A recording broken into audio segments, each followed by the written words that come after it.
Praise the lord. ఈ అనుదిన వాగ్దానాన్ని వింటున్న ప్రతి ఒక్కరికి ప్రభు అయిన యేసుక్రీస్తు నామములో వందనములు. ఈ దినం దేవుడు మనకిస్తున్న వాగ్దానం మార్కు సువార్త 9వ అధ్యాయం 23వ వచనం. నమ్ముట నీ వలనైతే నమ్మువానికి సమస్తము సాధ్యమే.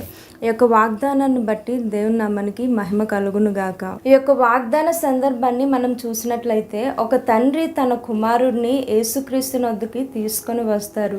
తన కుమారుడు ఒక మూగదయ్యంతో బాల్యం నుండి ఎంతో బాధపడతారు.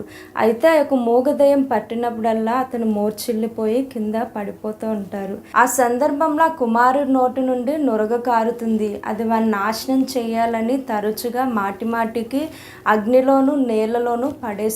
అప్పుడు తన తండ్రి, ఏమైనా నీ వలనైతే నాకు సహాయం చేయ ప్రభా, నా కుమారుడిని విడిపించు ప్రభా అని యేసుక్రీస్తుని అడిగారు. అందుకు యేసు, నమ్ముట నీ వలనైతే నమ్మువానికి సమస్తము సాధ్యమే అని చెప్పారు. అయితే తన తండ్రి ఒక సందేహంతో అడిగారు, నీ వలనైతే నాకు సహాయం చేయ ప్రభా, నా కుమారుడిని విడిపించు ప్రభా అనేసి. అయితే దేవుడు చెప్పారు, నమ్ముట నీ వలనైతే నమ్మువానికి సమస్తము సాధ్యమే అని. అయితే వెంటనే తన తండ్రి, నాలో అపనమ్మకం ఏమీ లేకుండా చేయ ప్రభా అనేసి యేసుక్రీస్తుని అడిగారు. అయితే చాలా సందర్భంలో మనం ప్రార్థన చేస్తాం కానీ అపనమ్మకంతో సందేహిస్తూ దేవుని సన్నిధిలో ప్రార్థిస్తూ ఉంటాము. దేవుని సన్నిధిలో ప్రార్థించినప్పుడు విశ్వాసంతో నమ్మకంతో ప్రార్థించాలి. అప్పుడే దేవుని కార్యాలు మనం చూస్తాం. అలానే తన తండ్రి, నమ్ముచున్నాను ప్రభా, నాలో అపనమ్మకం ఉండకుండా సహాయం చేయని బిగ్గరగా చెప్పనని చూస్తాం. అప్పుడు వెంటనే ఆ దెయ్యము తన కుమారుడిని, అంటే బాల్యం నుండి వదలని దెయ్యము ఆ తండ్రి నమ్మినప్పుడు వెంటనే అతన్ని వదిలి వెళ్ళిపోయింది. నీ జీవితంలో కూడా విశ్వాసంతో ప్రార్థించినప్పుడు ఎంత వదలని బంధకమైనా సరే దేవుడు నిన్ను విడిపిస్తారు.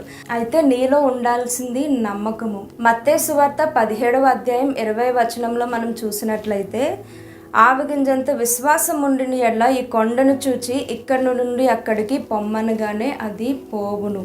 అంటే కావాల్సింది విశ్వాసం. నీ ముందు ఎంత పెద్ద సమస్య అయినా సరే నీకు కావాల్సింది ఒక విశ్వాసం, దేవుని పట్ల నమ్మకం. ఒక చిన్న ఆవగింజంత విశ్వాసం ఉండిన ఎడ్ల ఎన్నో కార్యాలు చూస్తారని దేవుడు చెప్తున్నారు.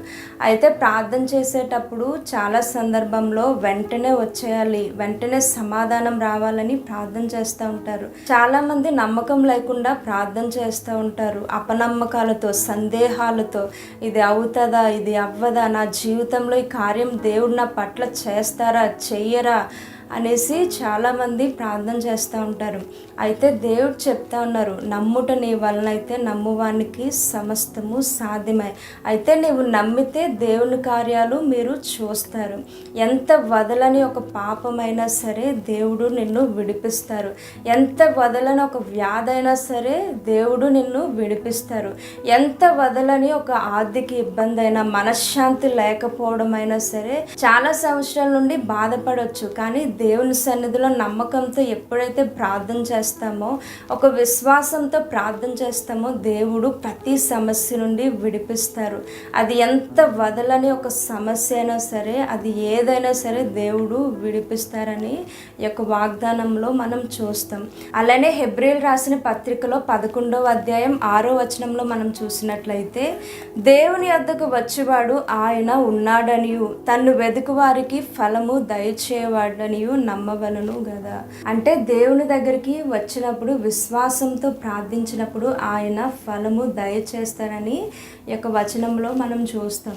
అంటే కావాల్సింది నమ్మకం. దేవుని దగ్గర విశ్వాసంతో ప్రార్థించినప్పుడు ఒక బలమైన కార్యాలు, అసాధారణమైన కార్యాలు మీరు చూస్తారు. ఈ యొక్క వాగ్దానం దేవుడు మీ వినికిడిలో దీవించును గాక.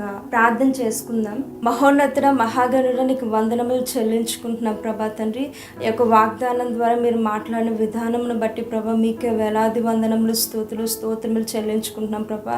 అయా దేవ, ఈ దినాన ప్రభా ఎంతమంది అయితే వీక్షిస్తున్నారో ప్రభా, ప్రతి ఒక్క జీవితంలో ప్రభా మీరు దర్శించమని అడుగుతున్నాను ప్రభా. ఈ యొక్క వాగ్దానాన్ని ప్రభా అనేక మంది జీవితంలో మీరు ఫలింప చేయమని అడుగుతున్నాను అయా దేవ. నీ ఎడల నమ్మకంతో, విశ్వాసంతో అడిగినప్పుడు ప్రభా నువ్వు ఎన్నో అద్భుతములు చేస్తావని ప్రభా మీరు మాట్లాడి ఉన్నందుకు నీకు వందనములు ప్రభా. ప్రతి ఒక్కరి జీవితంలో ప్రభా మీరే ఈ వాగ్దానాన్ని ఫలింప చేయమని అడుగుతూ ప్రభా యేసు పరిశుద్ధమైన నామంలో అడుగుచున్నాం తండ్రి, ఆమేన్.